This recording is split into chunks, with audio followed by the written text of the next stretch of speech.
Now students, let's have a discussion on the example of an error.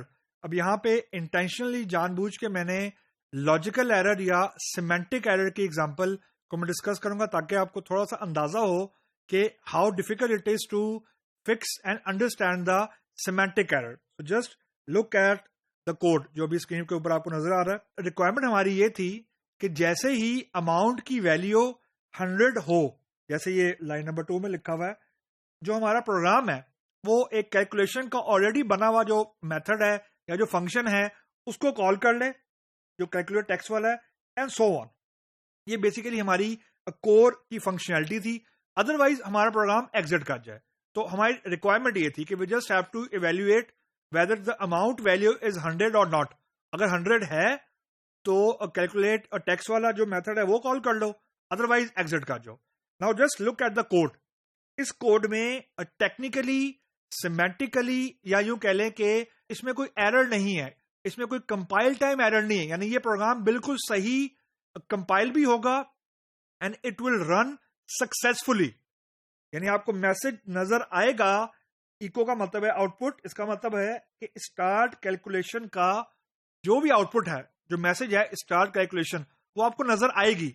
लेकिन issue ये है कि ये जो कोड है यहां पे अगर अमाउंट की वैल्यू 100 नहीं भी होगी ना, ये फिर भी आपको स्टार्ट कैलकुलेशन का मैसेज डिस्प्ले करने के बाद कैलकुलेट टेक्स्ट वाला मेथड ऑटोमेटिकली ये कॉल करना शुरू कर देगा. मतलब ये कभी फॉल्स में आएगा ही नहीं.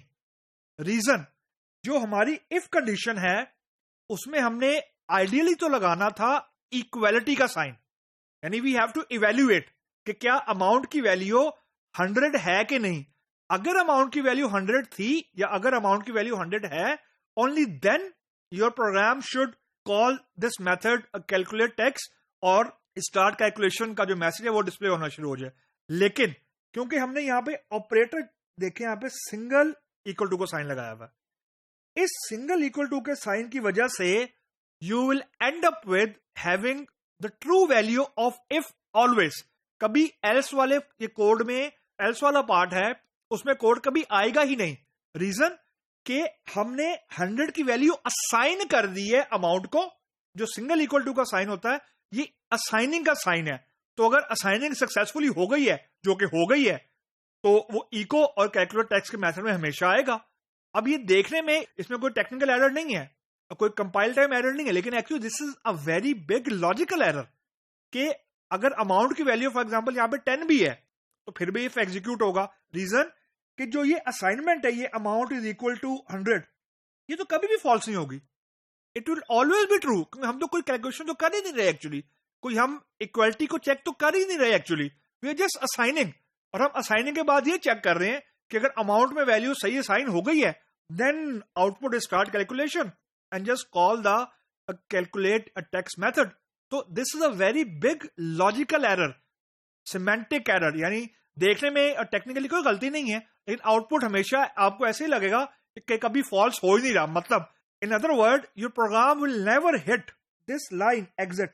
ये लाइन कभी हिट ही नहीं होगी, हमेशा इफ में चलता रहेगा. So that is a very common example of the logical error.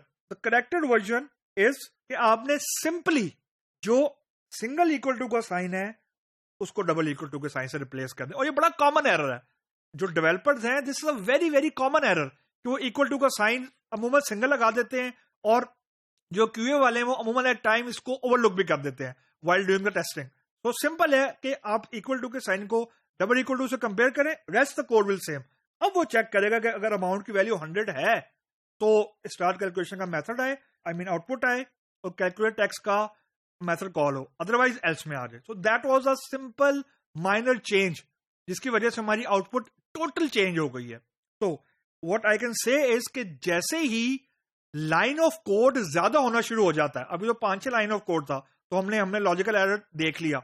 Now just imagine अगर ये 20-30 हजार लाइन ऑफ कोड होता और उसके दरमियान कहीं ये लॉजिकल एरर आ रहा होता, और कंपाइलर ने आपको, अब इस केस में कंपाइलर इज हेल्पलेस. कंपाइलर आपको नहीं बताएगा कि यहाँ पे सिंगल इक्वल टू लगना है कि डबल इक्वल टू लगना है. तो द पॉइंट इज कि जैसे जैसे लाइन ऑफ कोड ज्यादा होना शुरू हो जाती है, cost to fix the logical error is increase immensely या एक्सपोनेंशियली ग्रो करती है.